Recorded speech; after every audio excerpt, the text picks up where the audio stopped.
परमात्मा सब कुछ देख रहे हैं।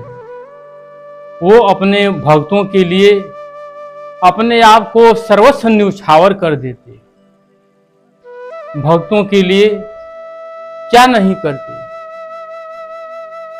कहते हैं कि भक्त अगर मुझे बेचे तो मैं बिकने के लिए भी तैयार हूं। हर समय प्रभु भक्तों की सुरक्षा देखभाल करते रहते हैं। महाभारत काल में एक नंदा नाई था जो दुर्योधन के यहां सेवा में कार्य करता था। दुर्योधन को सजाना, संवारना, वस्त्र पहनाना,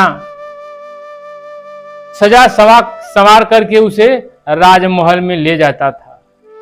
आज तो ब्यूटी पार्लर है लोगों को सजाने संवारने के लिए, लेकिन प्राचीन जमाने में यह काम नाई लोग करते थे। नित्य जाता था दुर्योधन के पास, उसका सेवा करना, हाथ पैर दबाना, मालिश करना, उसको सजाना और संवारना, और सजा संवार करके दरबार में पहुंचाता था। एक दिन घर से निकला, रास्ते में जा रहा था। रास्ते में कुछ संत जन, कुछ साधु जन मिल गए, उनके सेवा में लग गया। उन्हें खिलाना पिलाना, नहलाना, और लोग गांव के वहां पर इकट्ठा थे। सभी लोग वहां पर मौजूद थे, साधु जन के सेवा में लगे हुए थे।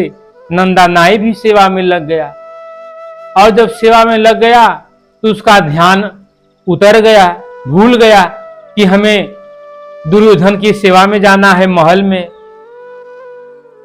अपना सेवा करता रहा। जब शाम दोपहर के समय 3 बजे महात्मा लोग विदा होकर चले गए तो उसको ध्यान आया कि हमें तो जाना था दुर्योधन की सेवा में, लेकिन हम तो यहाँ साधु जन की सेवा में लग गए।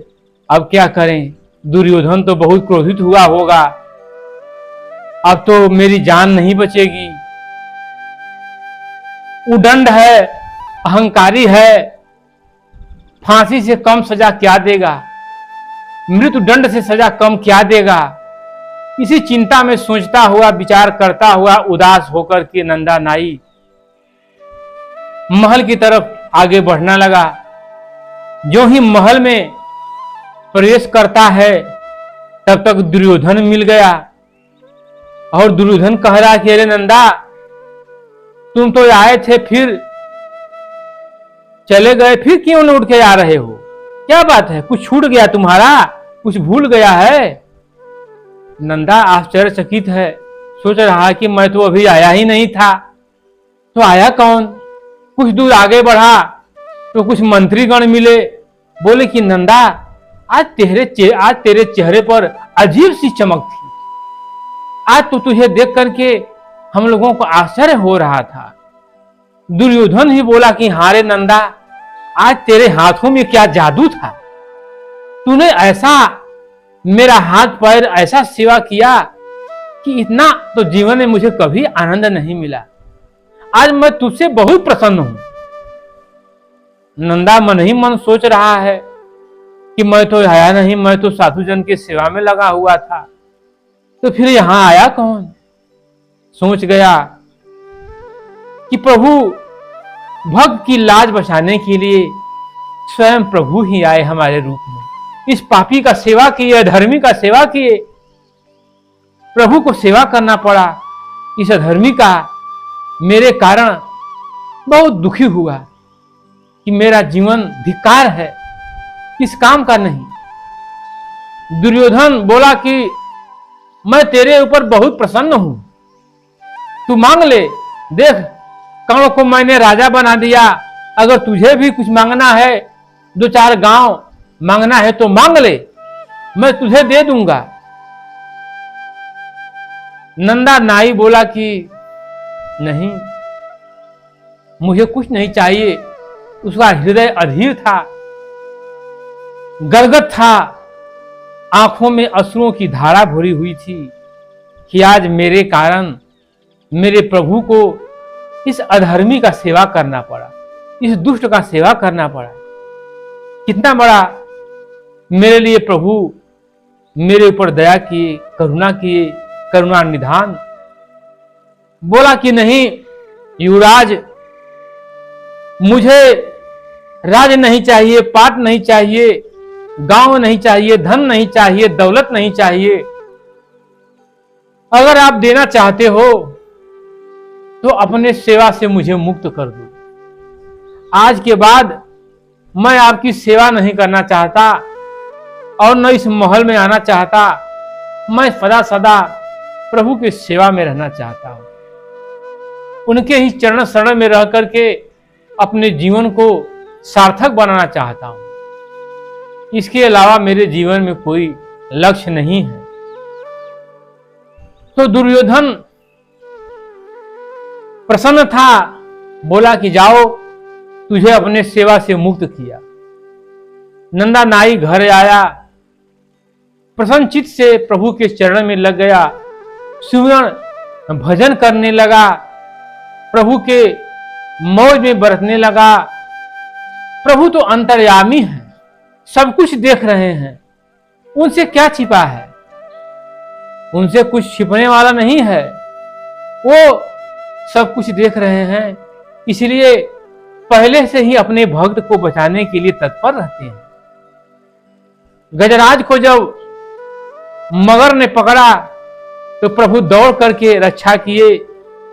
द्रौपदी का जब चीरहरण होने लगा बीच दरबार में, द्रौपदी भरे हुए दरबार में सबको पुकारने लगी, अपने पांचों पतियों को पुकारा, भीष्म को पुकारा, द्रोण को पुकारा, धृतराष्ट्र को पुकारा।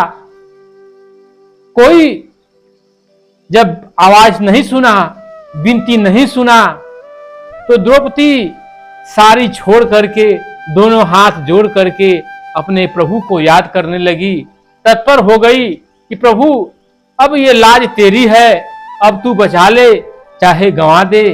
तो फिर प्रभु की दया हो गई, करुणा हो गई, दया के सागर का दया बरसने लगा। फिर दुशासन खींचते खींचते हार गया। सारी बीच नारी है कि नारी बीच सारी है कि सारी ही तो नारी।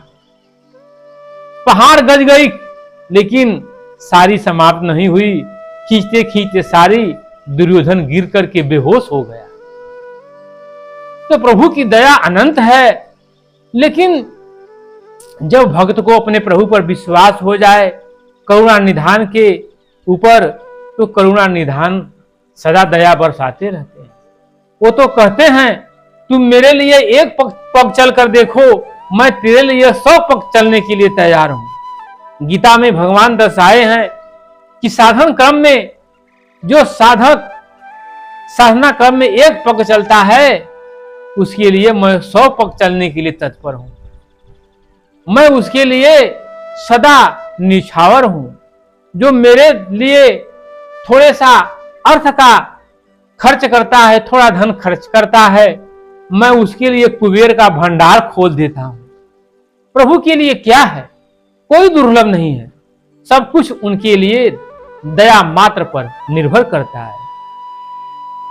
तो अर्जुन जब फंसे बीच समर के मैदान में, जयद्रथ अभिमन्यु का वध कर दिया, द्रोणाचार्य चकुरा व्यू बना करके रोक दिए, तो बनवारी ही उनकी लाज बचाए, वरना कौन लाज बचाने वाला है। महामाया को बुला करके आदेश दे दिए कि थोड़े समय के लिए इस सृष्टि को चकमा कर दो, अचंभित कर दो। सूर्य डूब गए थोड़े देर के लिए, और ज्यों ही अर्जुन जलने के लिए चिता के पास पहुंचे, तब तक दया निधान की दया हो गए और सूर्य प्रकाशित हो गया, दिखाई देने लगा। फिर मकसूदन ललकारे, अर्जुन क्या देखते हो, मारो इस अधर्मी को। और तुरंत धनुष पर बाण चढ़ाकर अर्जुन उस अधर्मी का वध कर दिए। तो प्रभु के आश्रय जो रहता है, जो गुरु के आश्रय रहता है, श्रद्धा और समर्पण का भाव लेकर के उसका विजय तीनों लोक में होती है। क्योंकि तत्वदर्शी गुरु का वही स्थान है। कृष्ण भी तत्वदर्शी थे, महापुरुष थे। गीता का ज्ञान जो उन्होंने दिया, आज उसके जोड़ की कोई पुस्तक नहीं हुई। जो उन्होंने समझाया वो ज्ञान केवल अर्जुन के लिए ही नहीं था, समस्त जीव जगत के लिए था। क्योंकि प्रभु जान रहे थे कि थोड़े ही समय के बाद कलयुग का आगमन होने वाला है और इस कलयुग में जीव के ऊपर क्या प्रभाव होगा, भक्ति भाव भजन की क्या स्थिति होगी। उस समय गीता साधना पथ में भक्तों का सहारा बनेगी, मार्गदर्शन करेगी, उनके लिए एक रास्ता दिखाएगी जो जीव के कल्याण के लिए लाभकारी होगा। इसलिए इंसान को हमेशा प्रभु में विश्वास करना चाहिए, उनके करुणा में, दया में रहना चाहिए। तो जब आपको विश्वास होगा, तो विश्वास जब है प्रभु के ऊपर, तो प्रभु तो कण कण में बसे हुए हैं, हर घट घट में बसे हुए हैं, हर जगह प्रभु हैं। कोई ऐसा स्थान खाली नहीं है जहां प्रभु नहीं है। कस्तूरी मृग नाभि बसै, कस्तूरी मृग नाभि बसै, मृग ढूढ़ै बन माहि, ऐसे घट घट राम हैं दुनिया जानत नाहि। प्रभु तो हर घट में मौजूद हैं, हर कण कण में मौजूद हैं। जिसको जब आवश्यकता होती है तो प्रभु वहीं से प्रकट होकर के उस पर दया कर देते हैं, करुणा बरसा देते हैं। भक्त प्रहलाद के ऊपर कितना बड़ा कष्ट आया, हिरण्यकश्यप उसे कितना कष्ट दिया, आग में गिराया, तेलते हुए तेल में खौलाया, पहाड़ से गिराया, हाथी से कुचलवाया, कूप से भरे हुए सर्प, जिस कूप में सर्प भरे हुए थे उस कूप में डाल दिया। लेकिन जाकर रक्षक प्रभु हैं, जाकर रक्षक गुरुधनी का करी सब और, अहरि रूठे गुरु ठौर है, गुरु रूठे नहीं ठौर। तो प्रभु ही गुरु हैं और गुरु ही प्रभु हैं। गुरुर् ब्रह्मा गुरुर् विष्णु गुरुर्देव महेश्वर, गुरु साक्षात परब्रह्म तस्मै ही श्री गुरुवे नमः। तो कहने का तात्पर्य है कि अपने जीवन को सार्थक बनाइए, विश्वास जगाइए। नंदा नाई अनजान था कि और मात्र साधु की सेवा में लगा हुआ था, लेकिन फिर भी प्रभु उसके पर दया किए, उसको बचाए। तो क्या आपको नहीं बचाएंगे? आपको दिशा निर्देशन नहीं देंगे? कब किस रूप में आपसे मिल जाएंगे कोई जानता नहीं। तुलसी इस संसार में सबसे मिली है धाय, ना जाने किस भेष में नारायण मिल जाए। नारायण किस भेष में मिलेंगे? हमारे भेष में या आपके भेष में, किसी न किसी रूप में मिलकर के लोगों का कल्याण करते हैं, रक्षा करते हैं। लेकिन कोई पहचान नहीं पाता। पहचानने वाला कब पहचानेगा? जब कोई महापुरुष तत्वदर्शी पहचान करा देगा, तभी परमात्मा का पहचान होगा। इसलिए गीता में दर्शाए हैं, बताए हैं कि समय के तत्वदर्शी से मिलिए, उनसे तत्व ज्ञान लीजिए और उस ज्ञान को प्राप्त करके अपने जीवन को सार्थक बनाइए। क्योंकि ये संसार नाश्वर है, अनित्य है, यहाँ दुख ही दुख है। ये मृतलोक है, जो यहाँ आया है एक दिन मृत्यु को प्राप्त हो जाएगा। राम भी आए, कृष्ण भी आए, गौतम भी आए, कबीर भी आए, मीरा भी आई, रही जो भी आए, मृत्यु को प्राप्त हो गए। यहां से सबको जाना है।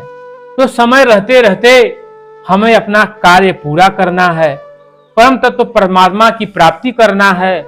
और अगर परमात्मा की प्राप्ति नहीं हो पाती है तो हमारा जीवन व्यर्थ में ही नष्ट हो जाता है।